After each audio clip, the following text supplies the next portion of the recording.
সুন্দরী সাধ্বী কাঁদছেন হাউমাউ করে।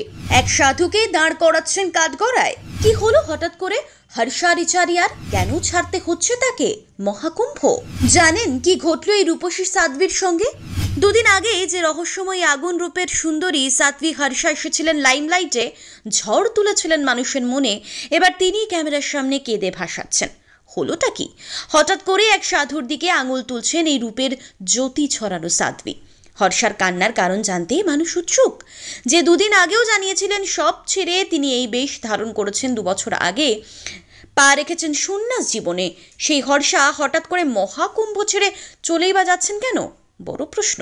তাহলে কি সোনার জীবন ত্যাগ করছেন হর্ষা? প্রয়াগরাজে সাধুদের ঢল নেমেছে। হর্ষাও পৌঁছেছিলেন, কিন্তু উদ্দেশ্য সাধন হয়নি। বাধ্য হয়ে 24টি ঘন্টা একটি কটেজের রুমেই কাটাতে হচ্ছে তাকে। কিন্তু কেন? ভাইরাল হওয়া ভিডিওতে দেখা যাচ্ছে কাঁদতে কাঁদতে হর্ষা বলছেন লজ্জা হওয়া উচিত। একজন মেয়ে ধর্মের সঙ্গে যুক্ত হতে এসেছিল, ধর্মকে বুঝতে এসেছিল, সনাতন সংস্কৃতিকে বুঝতে এসেছিল, কিন্তু তাকে এমন অবস্থায় নিয়ে যাওয়া হলো যে পুরো কুম্ভে থাকতে পারলো না। কুম্ভ যা জীবনে একবার আসে, সেই কুম্ভ তার থেকে কেড়ে নেওয়া হলো। এরপরই দায়ী করে একজন সাধুর নাম করেন তিনি।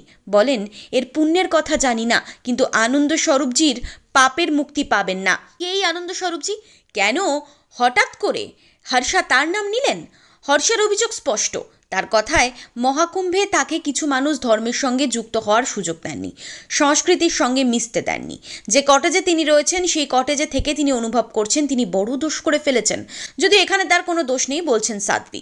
সঙ্গে জুড়ে দিয়েছেন, মহাকুম্ভে থাকতে এসেছিলাম, কিন্তু 24 ঘন্টা একটা রুমে কাটানোর চেয়ে ভালো মহাকুম্ভ ছেড়ে চলে যাওয়া। কোথায় যাবেন তিনি? কি করেছেন স্বামী আনন্দ স্বরূপজি? আসলে ওই সাধুর বিরুদ্ধে হর্ষাকে মহাকুম্ভ ছাড়তে বাধ্য করার অভিযোগ আনা হয়েছে। যে আনন্দ স্বরূপজির কথা এখানে বলা হচ্ছে, জানিয়ে রাখা ভালো, কিছুদিন আগে তিনি নিরঞ্জনী আখড়ার পেশওয়াইয়ের সময় হর্ষা রিচারিয়াকে রথে বসানো নিয়ে তীব্র প্রতিক্রিয়া জানিয়েছিলেন।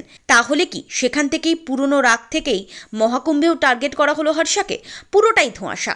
হর্ষা শুধু জানিয়েছেন আগামী 3 দিনের মধ্যে তিনি প্রয়াগরাজ ছেড়ে উত্তরাখণ্ডে চলে যাবেন, কারণ তার জন্য তার গুরুকে অপমানিত হতে হচ্ছে, যেটা তিনি সহ্য করতে পারছেন না। এর আগে এই সুন্দরী সাধ্বীর খেতাব পাওয়া হর্ষা রিচারিয়াকে নিয়ে সোশ্যাল মিডিয়ায় ট্রোল করা হলেও এই দিনের ঘটনা সামনে আসার পর অনেকের প্রশ্ন একটাই, তাহলে কি ধর্মের ভেতরেও চলছে আকচা আকচি?